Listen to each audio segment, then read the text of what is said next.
Explain how the narrative within your family changed from the first time you brought up the possibility of running with your wife when you both were in the jacuzzi to then day of Jay Leno. Well, it was, I did not know, after all of the years of knowing Maria, that how much she, in a way, despised politics.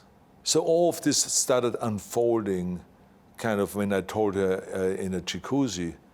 I said to her, what do you think about the idea of me running for governor? Very casual question.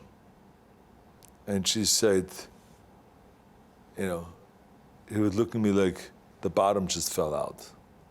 And she says, you're not thinking about that, huh? Are you? And I said, yeah, I was thinking about it. I said, look, this is such chaos in California. I said, the politicians are such idiots. I said, look what they do with this state. This is the #1 state, the #1 place in the world. They're destroying it. I say, I feel that I can do a better job than they do.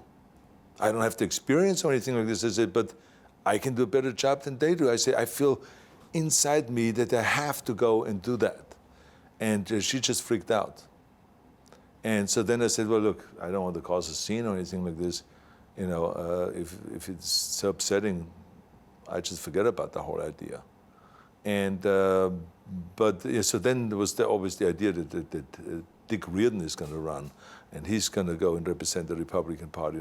But the bottom line was that, Maria then, changed her mind, and she thought, she shouldn't be in my way.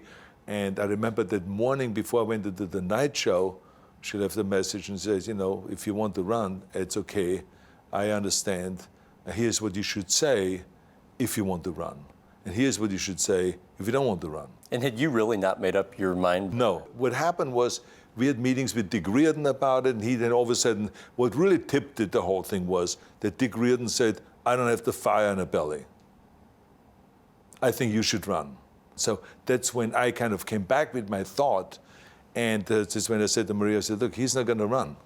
And so anyway, so the whole thing, I went into the night show, and there I announced exactly what was really in me, which was that I have to run, that I have to jump in no matter what happens. And so when I came home that night after the night show, I didn't see my wife the whole day. She was out filming and doing her, because she was having her own show on NBC and doing an interview with somebody. And so I didn't really talk to her the whole day. So she had no idea which way I'm going to go. And so anyway, under the night show I announced, and so of course her friends that worked at the NBC over there called her immediately. A second later she knew. And by the time I came home, she was like freaking out. So I said to myself, this is beyond me, beyond my comprehension. Because I now, for the first time, really did not understand life.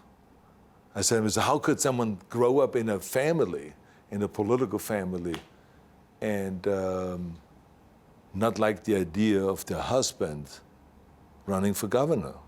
But I was only thinking about the one dimension.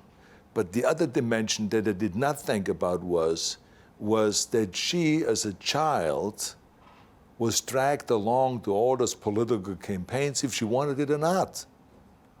So she hated it. And she hated that she never really had the ultimate privacy, that everything was always reported. How much money they spent, what they did on the weekend, and this and that. And she was dragged with all the other kids in front of the press. So, but that never was really explained to me, so that I knew that. So then later on, as time went on, I think Maria articulated that much better. And then I understood why there was pain and why there was discomfort. And she felt like, who knows what stuff will come out, and everyone has skeletons in the closet, and I don't want to be embarrassed again, like I was with my family, and this whole thing, with whatever, they discovered whenever any one of the family members ran, so it was always embarrassing, and so which I totally understood. But at that point, I felt like quite the opposite, because I said to myself, whatever they find, I take that risk. and I'm going to dive in. It was all or nothing. At this point, I felt like it's all or nothing. And I felt so convinced that I need to be and have to be the governor, and this is exactly the way it all played out.